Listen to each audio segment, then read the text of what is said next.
दोस्तों, आज अगर आप अपने मोबाइल में गूगल खोलें और सिर्फ एक लफ्ज़ लिखें पंजाबी कल्चर, तो चंद सेकंड में जो तस्वीर आपके सामने आएंगी वो क्या होंगी।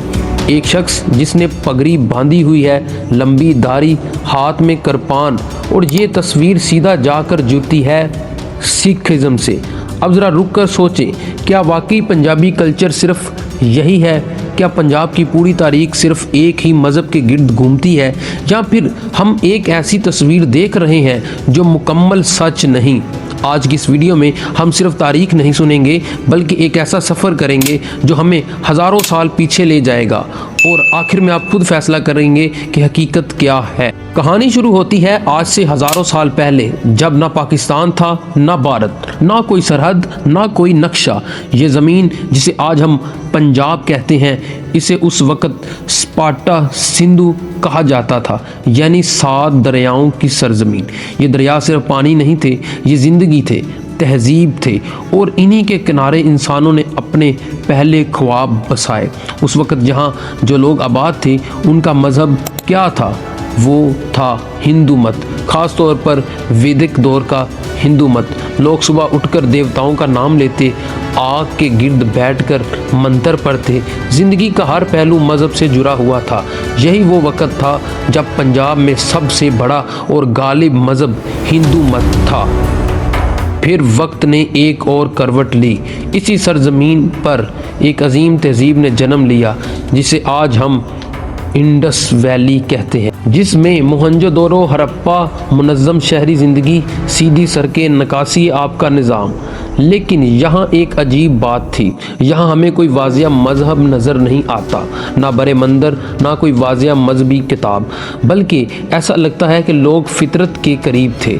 दरख्तों, जानवरों, पानी और इन सब में किसी ताकत को महसूस करते थे। यानी उस वक़्त मज़हब था, मगर आज के अंदाज में नहीं। फिर दुनिया में एक नई आवाज़ उभरी। फिर आया वो लम्हा जिसने सब कुछ बदल दिया। दूर दराज के इलाकों से कुछ लोग आए। उनके पास कोई बड़ी फ़ौज नहीं थी, लेकिन उनके पास एक पैगाम था, इस्लाम का पैगाम।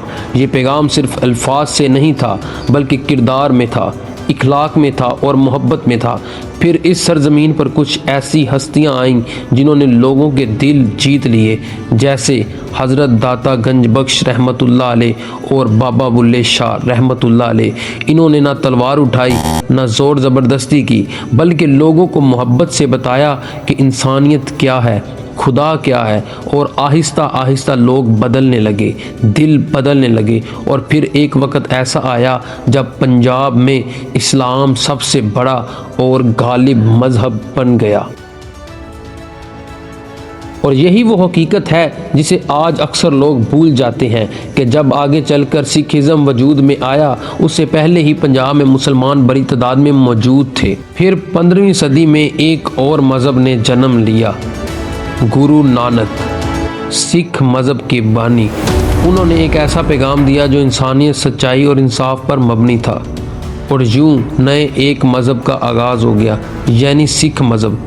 लोग इसकी तरफ आने लगे और एक नई पहचान बनने लगी। लेकिन एक बात याद रखें, उस वक़्त भी पंजाब में मुसलमान तादाद में ज़्यादा थे। फिर एक ताकतवर दौर आया, महाराजा रंजीत सिंह का दौर। एक सिख सल्तनत बनी, हर तरफ ताकत और हुक्मरानी का ज़ोर चलने लगा। हुक्मरान सिख थे, लेकिन अवाम में ज़्यादातर तादाद मुसलमानों की थी। ये एक ऐसा नुक्ता है जो अक्सर तारीख़ में नज़रअंदाज कर दिया जाता है। उसके बाद अंग्रेज़ आए और उन्होंने इस पूरे इलाके को एक सूबा बना दिया, पंजाब प्रोविंस। अब यहाँ 3 बड़ी ताकतें थीं, मुसलमान, हिंदू और सिख। लेकिन अगर तादाद की बात करें तो मुसलमान फिर भी सबसे ज़्यादा थे। फिर आया 1947, पार्टीशन ऑफ सब कॉन्टिनेंट, एक ऐसी तकसीम जिसने सिर्फ ज़मीन नहीं, पंजाब को 2 हिस्सों में काट दिया। एक हिस्सा पाकिस्तान में और दूसरा इंडिया में। लोग हिजरत करने लगे, करोड़ों लोग इधर से उधर गए, और नतीजा ये निकला कि पाकिस्तान के पंजाब में मुसलमान रह गए और भारत के पंजाब में सिख और हिंदू और मुसलमान मिक्स होकर रह गए।